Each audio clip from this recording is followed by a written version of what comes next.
angled up here. All right. Well, it's awesome to be here performing in my hometown. I'm originally from Oro Valley, and about 2.5 years ago, I moved to Seattle to enjoy all of the lovely darkness that they have up there, which is why now I look like Casper the Friendly Hipster Ghost. So, really excited about that change. And I did a lot of stand-up in college, and it's been a couple years. I've been meaning to get back into it. So, a few months ago, I did what any of you would do. I just Googled the open mic closest to my house. Went there pretty early because I was kind of nervous. Got a couple drinks with some super friendly locals. I mean, just over-the-top nice guys. And found out 20 minutes before the show that there was no show. They hadn't had an open mic in over a year, and it wasn't a comedy club, but a middle-aged men's gay bar. And what should have clued me in, among like 50 different things, including all the Hawaiian shirts that were being worn, was the fact that the name of the show was Gag Reflex. Didn't mean what I thought it did. Made me look like a bit of a scrub, but it was all right. It was great. And speaking of scrubs, in the immortal words of TLC, a scrub is a guy who can't get no love from me, which means most of us are scrubs. I mean, if you think about it, even just geographically, all of Southeast Asia, scrubs. Europe, Africa, rural Canada, Alaska, all of them scrubs, every single one of them. They really limited their options with that song. It was terrible. But kind of a weird question for you guys. Have any of you ever found out that someone you went to high school with is a porn star now?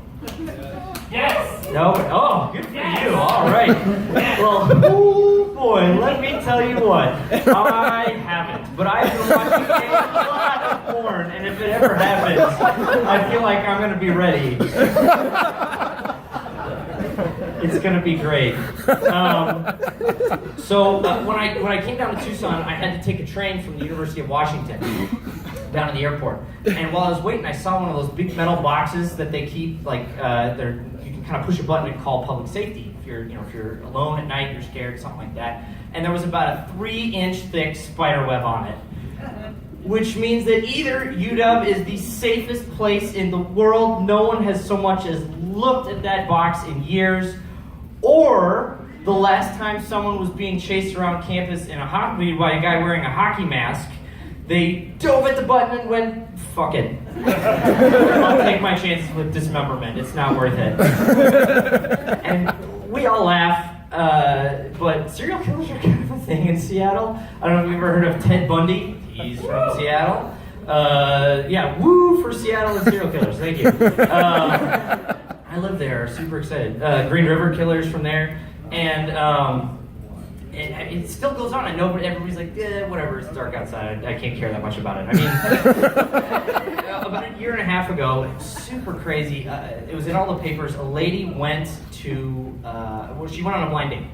And she ended up going to the Mariners game, and the next morning, the police found her in a bunch of different dumpsters all over Seattle. It was horrific, terrible.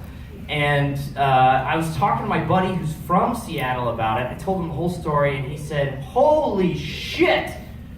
Did the Mariners win? All right, thank you so much. I'm Alex.